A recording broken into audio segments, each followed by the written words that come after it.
Welcome to Spooky Ass Shit. I am your host, Eric Dwinnells, and tonight, I'm all alone again. I had not one, but two guests cancel on me this week. It happens, that's okay. So you're stuck with me, alone tonight. Tonight we're going to be talking about haunted or cursed items, and some of these stories are very interesting. Some of them have been featured on Unsolved Mysteries and other kind of shows like that. We're going to talk about Robert the Doll. We're going to talk about this cat that just jumped up into my lap. I don't know if I've talked about my cat before on the podcast, but I do have a cat. Her name is Emma. She's a magic calico from Jamaica. So if you hear cat noises, or you hear me yelling at a cat, that's what you're hearing. She's a pretty good cat, though, so hopefully she'll be chill. Anyway, we're going to be talking about Robert the Doll, the haunted doll from Key West, Florida. We're also going to be talking about a ring that belonged to a very famous movie star, which is said to be cursed. We're going to be talking about, scariest of all, a haunted bunk bed. But before we get into all that, a couple things I want to talk about. If you listened to last week's episode, which was the one about creeps, I specifically waited until I had a female guest co-host, because I figured she's going to have a story about somebody being creepy. Now, I wasn't looking for a full-on sexual assault type story, but still, I figured women must all have stories about creepy guys coming up to them and trying to flirt with them, or just being creeps, or being followed, or something like that. She had nothing. Nothing. Really wish she had told me that before I asked her on the show, hey, you got any good creeper stories? And she was like, no, I've never really encountered that. What? So then I had to share my creeper stories, which I only had two. I might have a couple more if I think about it long enough, but really only seriously two. And even those ones, they're creeper light. So if you have a good creeper story, write into spookyasshit@gmail.com, and maybe I can use them on a future follow-up episode. Another thing I want to talk about that episode, because I was out to dinner with a friend last night who listens to the show, and he said, yeah, that was kind of a weird episode, because it was basically like you trying to convince Fatima that you weren't a creep, and the whole time she's telling you you're not, but you're still trying to convince her. And I think that probably is about right. I still think it was a good, entertaining episode, so I don't apologize for that. But I think, you know what? I think comedy said it best. In the 40-year-old version, Steve Carell, there's a line, I might be paraphrasing, but it's something along the lines of, I do respect women. I respect women so much I don't even talk to them.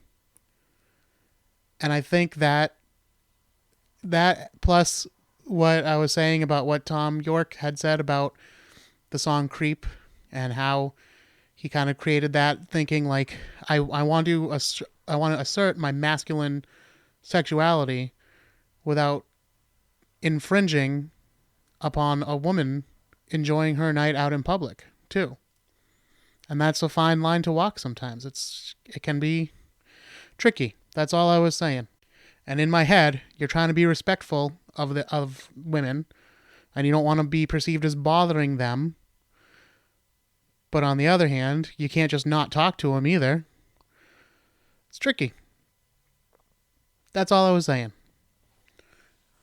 All the other podcasts that I've been listening to, like the real ones that have like, you know, a network or sponsorship or something, they're all talking about how March is Tripod Month. TRYPOD. Meaning they want to talk about other podcasts, and they want you guys, listeners, to go out and share podcasts that you like and tell people about podcasting in general, because there's a lot of people who don't know even what a podcast is or how to get them. And I have not been asked by anybody to do this, but I figured I might as well join into, even though I'm just a little independent show being done out of a 2-room apartment. If you're talking about podcasts that I listen to regularly, the number one has to be Uhh Yeah Dude. That's UHH Dude. DUDE. You can find them on iTunes, or you can find them online at uhhyeahdude.com. It's a comedy podcast. It's just two guys sitting around talking and they read like news stories like 3 or 4 pages deep. It's been on, I think this is their 11th year. Very funny, and they put on a good show if you ever get to see them live. I highly recommend that show. For something more along the lines of this kind of show, another show that doesn't need any help from me, because it is one of the more popular shows on iTunes, but there's one called My Favorite Murder. Now this one, I was a little turned off right away by the name, because I don't like, even though I'm very interested in true crime, I don't like to like celebrate murderers and stuff like that. So the name alone, I was like, all right, let's see what this is. And it's these 2 women, and they're comedy writers and, professionals. And they talk about their favorite murder cases, the most interesting ones to them. And it is a comedy show in the same way that this is a comedy show, except they're funnier than me. But when they say comedy, they don't mean that the subject is funny. They mean that they're not doing some kind of deep research and going to have the final word on some subject or anything like that. They're just talking about something that they enjoy, which is true crime, which we enjoy too, most likely. If you're listening to this show, I know I do. But you still want a little bit of reverence with it too, right? For the most part, these women do that. They are irreverent. The only problem, and I say problem in quotations, with the show is that they do about a half hour of like nonsense talk, which is kind of what I'm doing right now, before they actually get into the subject of whatever they're going to talk about on the show, the murder or murders. They do 2 per episode. Like sometimes it can go on, like if you think mine are long, mine are generally 10 minutes or less. They'll go on for a half hour, 40 minutes. And at first that was kind of a turn off, but then once you start to listen to the show and you get to know them, you're more interested to hear what they have to say in that time anyway. So to me now it's not a turn off at all. I just enjoy the show. Doesn't matter how long it is, how long they ramble on. I just enjoy the show. So I would recommend that one if you're into true crime and yet you want it served with like a slight side of humor. That's what they'll deliver to you. Another one I would recommend, this won't be for everybody, but one that I really enjoy. It's about old Hollywood, old movies, including horror movies, stuff like that, is Gilbert Gottfried's amazing Colossal podcast. Not everyone's a Gilbert fan. I personally am. I've seen him live. I've met the guy multiple times. I know some people are turned off immediately by the voice that he does, which is not his real voice, by the way. That is a character voice. If you can handle that, I think you'll enjoy the show. He's got guest stars, even when I don't know who they are, because there's some really old-timey stars on there. He's got big names, too, but he's got a lot of old-timey stars that I've never heard of because they were character actors in the 50s and 60s. But they come on and they tell these Hollywood stories, which are very interesting, especially when they're talking about old Hollywood. Very interesting stuff. So I would recommend that one, too. Gilbert Gottfried's amazing Colossal podcast. Those are my tripod recommendations. If you want to recommend this show, you just go ahead and do that. You can put the name of the show, Spooky AS. That's the one we want to use because that's the one you're going to search for it on iTunes with. Or the show's website, spookyas.com, on your Twitter or wherever with the hashtag tripod, TRY pod. Couldn't hurt. Might help the show out a lot, actually. Let's get some more downloads and listeners and ratings and reviews. And again, might as well mention that now. Please, if you have not already, however you listen to the show, whether it's iTunes or iHeartRadio or Stitcher or SoundCloud or YouTube or wherever you're listening to the show, please rate, review, and subscribe. It's a really big help. The more we do that, the more we get pushed. The more we get pushed, the more listeners we get, hopefully. And the more that happens, the bigger things we can do with the show. And don't forget, I mentioned the website. Don't forget you can visit the website, spookyas.com or spookyasshit.com. They both take you to the same place. That is the show's webpage. From there, you can find pictures of this episode and every episode, as well as sometimes YouTube videos and outtakes and stuff like that. That's spookyasshit.com, spookyas.com. Links to all of our social media, Instagram and Twitter, both at spookyasshit. And Facebook. You can find us on Facebook and like us there at facebook.com/spookyas. That's the one I use the most. I'm really bad at Twitter. I'm sort of bad at Instagram. I'm better with Facebook. So if you really want to reach out, that's a good way to do it. Hey, how about we actually start the show now? I promised you a good story about a creepy doll down in Key West, Florida. And here it is. Robert the doll. Our first haunted or cursed item of the night. The year is 1896. We're in Key West, Florida. There is a child, and his name is Robert Eugene Otto. He is given a doll by one of his family's servants. The doll was almost an exact double of the boy himself. So much so, in fact, that the boy named the doll after himself. Robert. The little boy loved his doll. He would play and talk with it the same way as many of us did our own favorite dolls or stuffed animals when we were children. But in this case, Robert the doll talked back. The Otto's servants would swear they could hear the boy talking to someone in his room, but when they opened the door to see who was there, they discovered the boy alone with Robert the doll. But it wasn't just the servants who noticed something strange about the doll. Neighbors and even local school children claimed to have seen the doll moving from window to window in the house when nobody was home. It wasn't too long after this that items in the house started to go missing or would be destroyed. The boy's parents blamed him, but he insisted it was not he who did it. It was Robert the doll. On more than one occasion, rooms in the house would be completely ransacked, looking like a tornado had come through. Again, the Ottos blamed their young son. And again, he, in turn, blamed Robert the doll. The boy Robert grew to be the man known as Robert, and he inherited his family home, keeping Robert the doll the whole time. He died in 1972, and the house was cleared out when a new family purchased it. But a little girl who had just moved in found Robert the doll hidden in the attic, and came down screaming for her parents. Now, we don't know exactly what happened in the attic, but the girl told her parents that the doll was alive and wanted to kill her. Wishing to get rid of the creepy-looking thing, the family donated the nearly 100-year-old doll to a local historical museum. The museum, by the way, is now known as Fort East Martello Museum and Gardens. It remains on display there to this very day. But Robert the doll hasn't given up causing mischief just yet. Visitors to the museum claim to be cursed by a streak of bad luck if they mock Robert the doll or are otherwise disrespectful to him in any way, including taking his picture without asking Robert's permission first.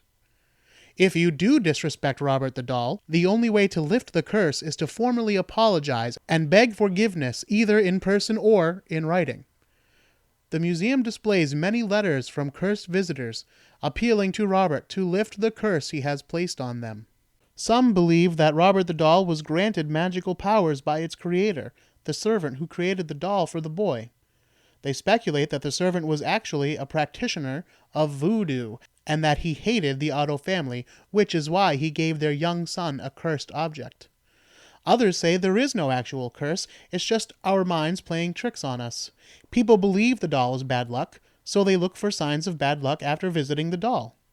Seek, and ye shall find.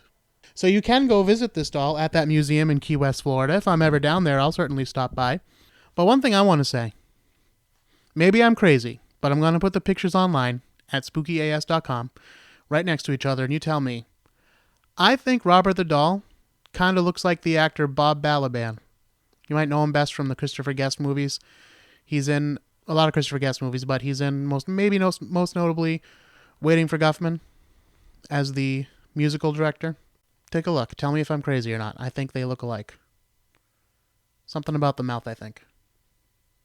Moving on now to our second cursed object of the evening. Valentino's ring. Rudolph Valentino was one of our first ever movie stars.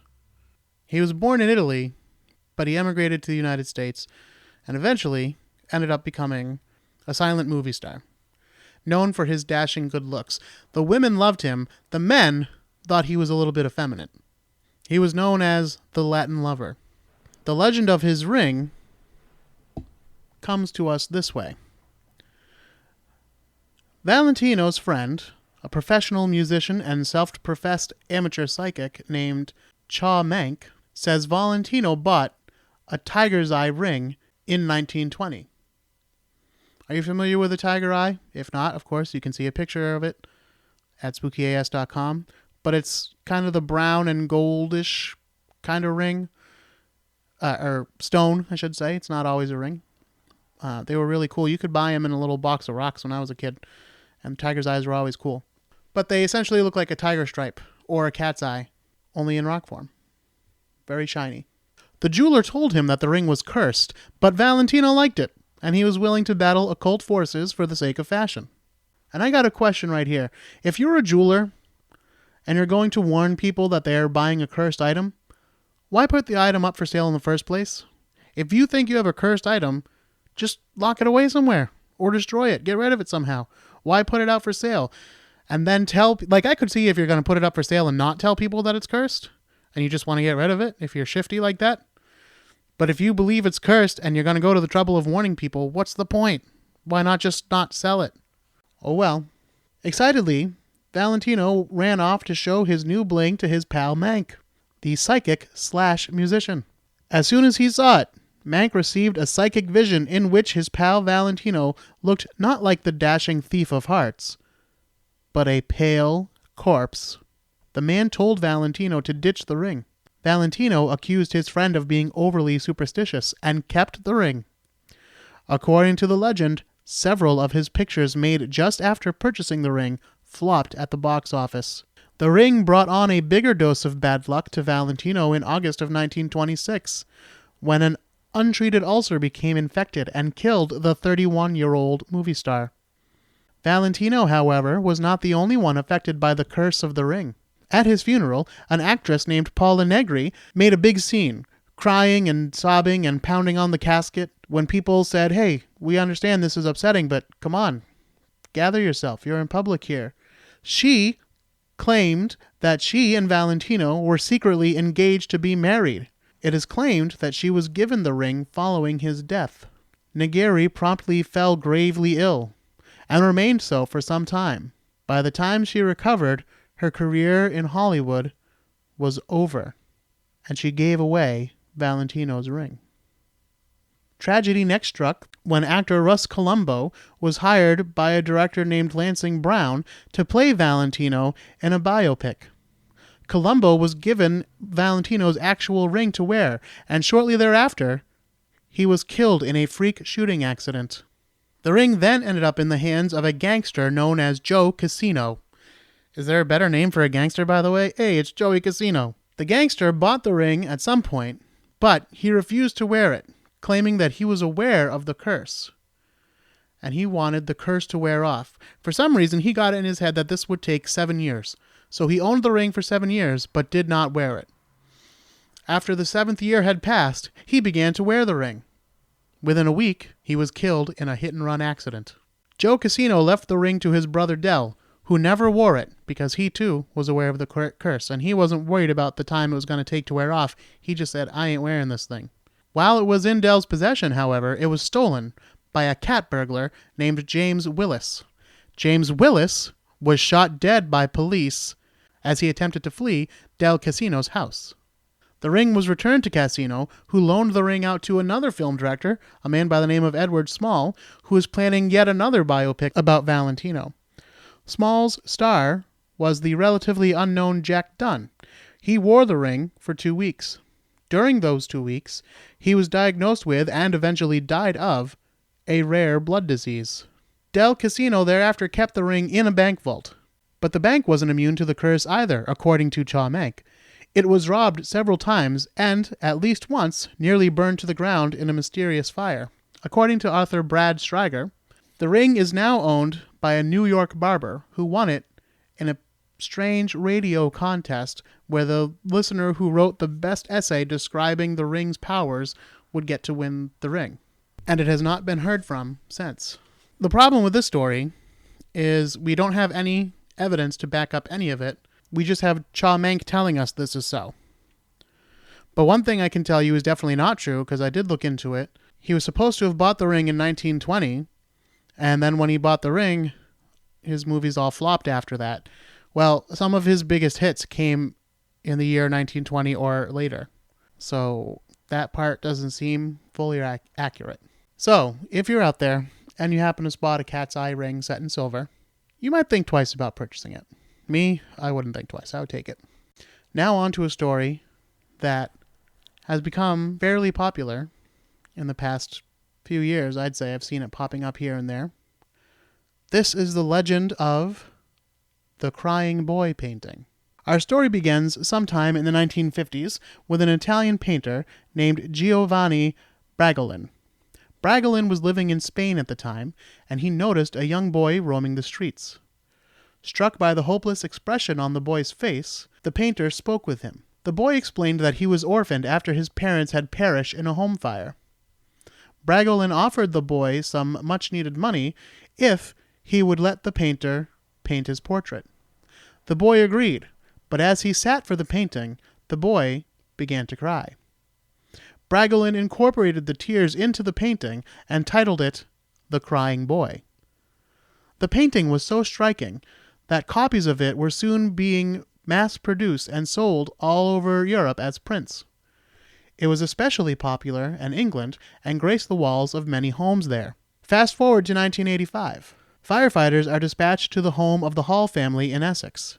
A raging fire had broken out, and by the time the firefighters were able to put out the blaze, the home and everything in it was a total loss. Except for one painting. The painting of the crying boy was found on the floor, completely untouched by fire. One of the firefighters pointed out that this was not the first time a copy of the exact same painting had been found under the exact same circumstances in the exact same undamaged condition. On September 5th, 1985, after interviewing the aforementioned firefighter, the British tabloid The Sun reported that undamaged copies of the paintings of the crying boy were frequently found amid the ruins of burned-out houses. After the report had been published, another area firefighter came forward to say that he could cite at least 50 cases where the same picture had been found undamaged in the midst of the ruins of a house fire. The tabloid suggested the paintings were not just somehow miraculously surviving these fires, they were, in fact, starting them. The paintings had been cursed by the boy who had posed for them. After these initial reports, stories from the public at large started flooding in. All these people writing in to claim, yes, we had a fire and the only thing that survived was this painting, or we had that painting in our house. Our house suddenly caught on fire just like that. Over the next few months, The Sun ran several articles on the house fires suffered by the people who owned copies of this painting. By the end of November, belief in the painting's curse was so widespread that The Sun organized a mass bonfire to burn copies of the painting. "Send us your paintings," said The Sun, "and we'll destroy them before they destroy your home." The bonfire was held, and The Sun declared themselves the hero of Britain for having done away with the curse of the crying boy. Well, that's the story anyway. Here's the truth. It's often reported that the so-called crying boy is the exact same print of the exact same boy, the Spanish orphan mentioned earlier in our story. Actually, Bragolin painted a whole series of crying children, and they were both boys and girls, and there were at least 65 different paintings in the same series, all of which were mass-produced as prints. The story of him meeting the orphan in Spain is pure make-believe.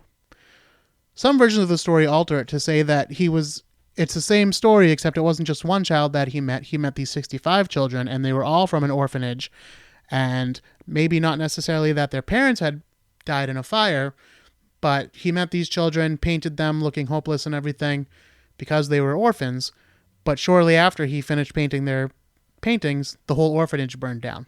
That's the way they tell it in some versions, but that's not the original telling.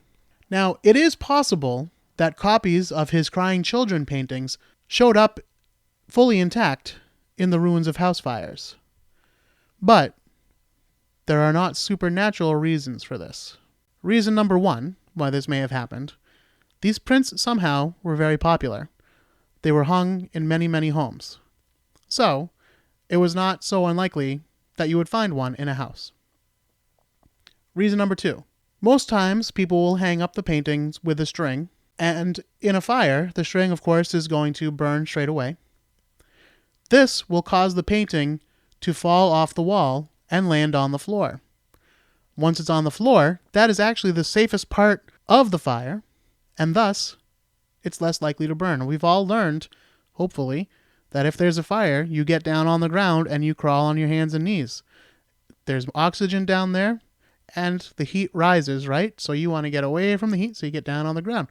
Well, if that happens to the paintings, still not 100% safe, but it's safer than being on the wall where it might catch fire. But actually, it's still less likely to catch fire than other objects in the house because of reason number 3. Tests of surviving prints show that they had been treated with flame-resistant varnish, making them less likely to catch fire.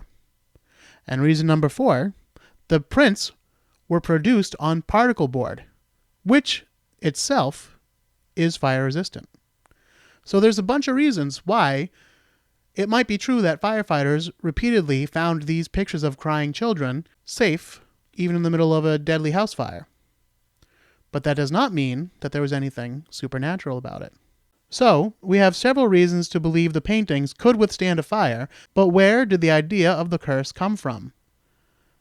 The Sun tabloid published the sensationalized story and then made themselves a part of the story.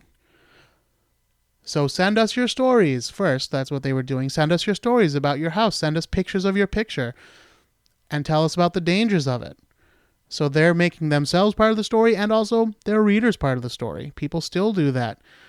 I do that on this very show when I ask you to write in to me and tell me about paranormal stuff or true crime when I ask you to write in. You want people to feel engaged, and this was a newspaper, tabloid, figuring this out back in the 1980s. Then they even took it one step further, and they made themselves the hero of the story when they burned all the paintings and removed the curse from the land. But my biggest question still remains unanswered.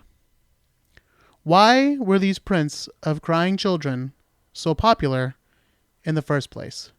I can tell you, I look at my walls all the time, and it's never crossed my mind to sit here and think, this wall's pretty good, but you know what it's missing?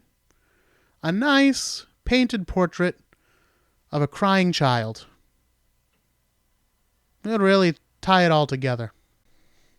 All right, we've got time for one more story, and I've saved my favorite for last. This comes to us directly from Unsolved Mysteries. It's not available on any of the episodes on Amazon yet, but I have it on my box set of ghost stories from Unsolved Mysteries. By the way, they've released all the way up to season 3 on Amazon, which is pretty nice because originally it was just the first season. So I'm glad they keep rolling them out.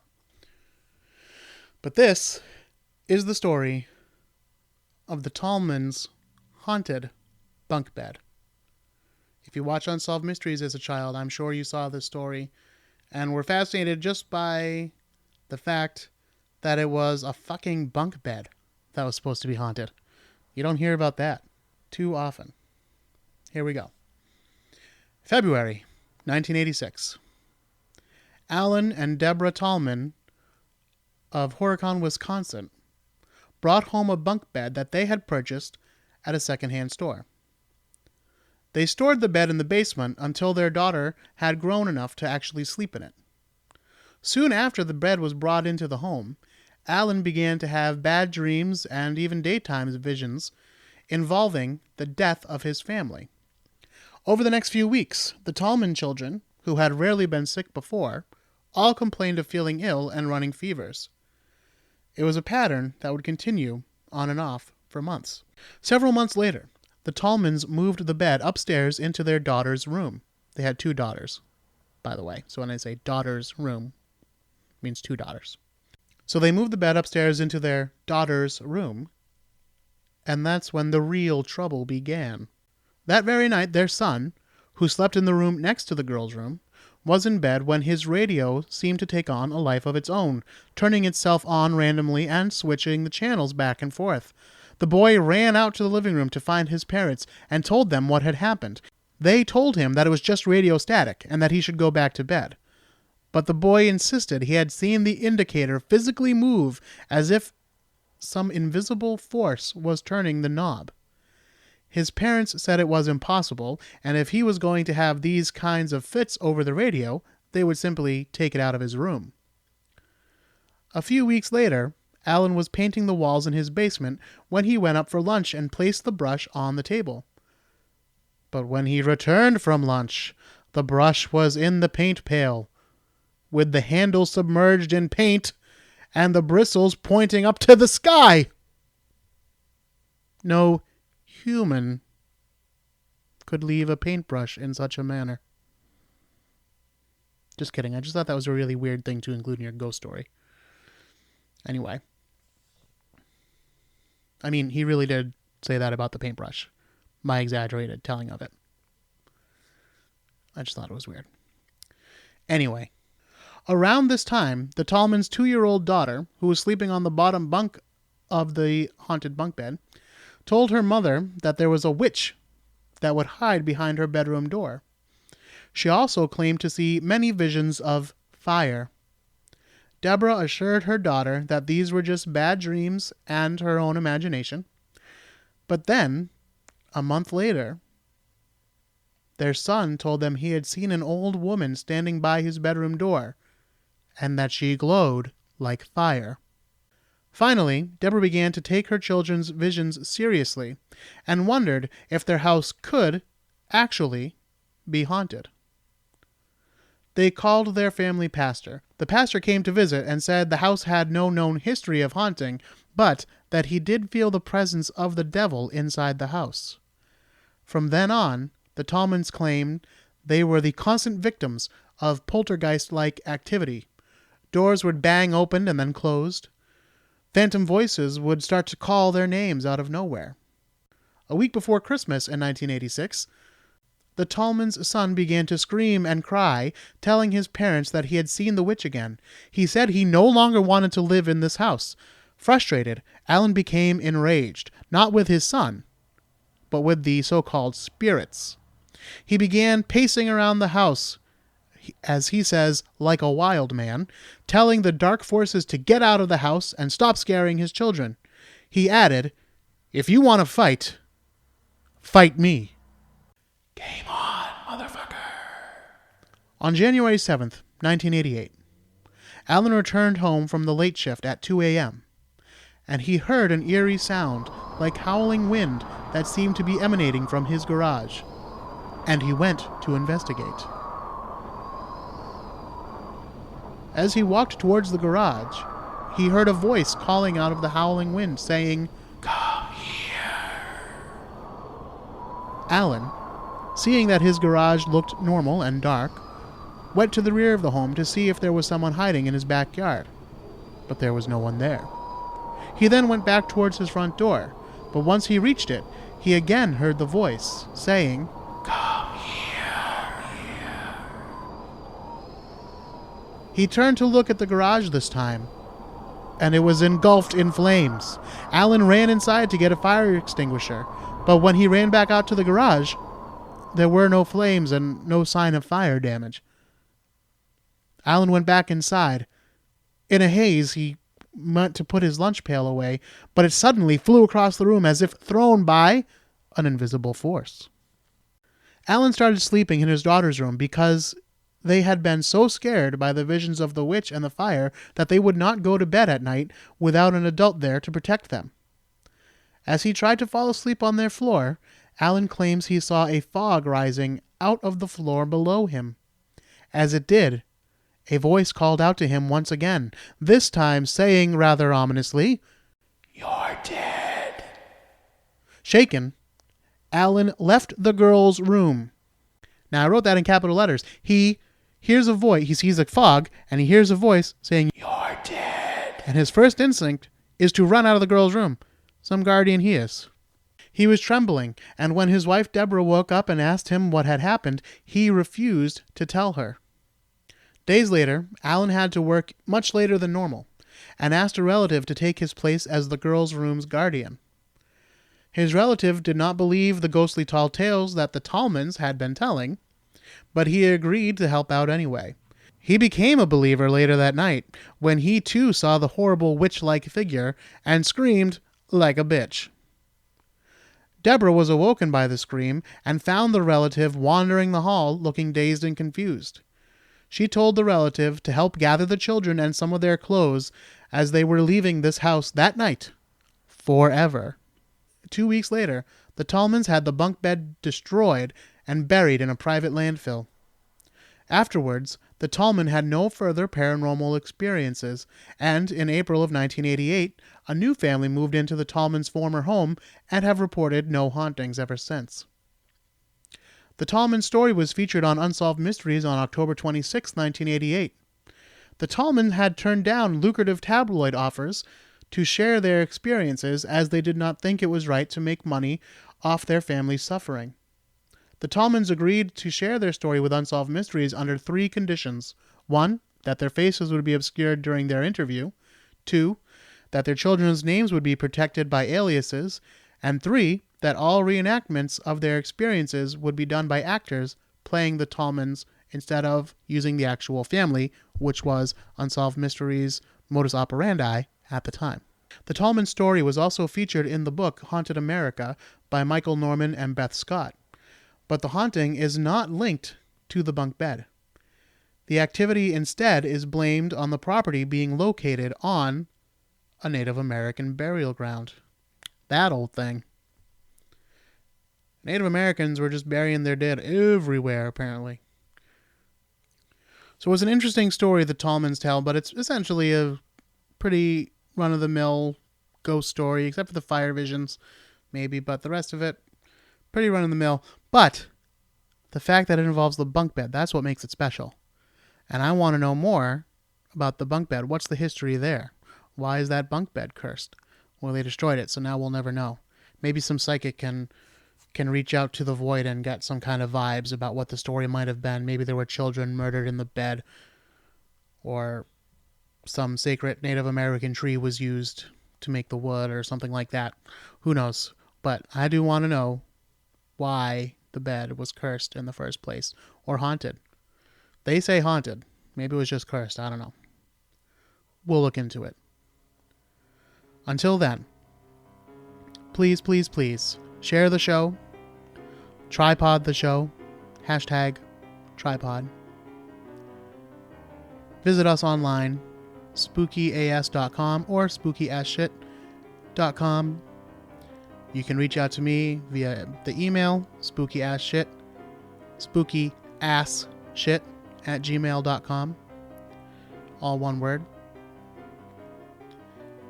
And of course, you can find us on Facebook, facebook.com/spookyas. Please, please, please subscribe, rate, and review the show on iTunes, Stitcher, iHeartRadio, wherever you may listen. It really helps us out. And until next time, don't be afraid.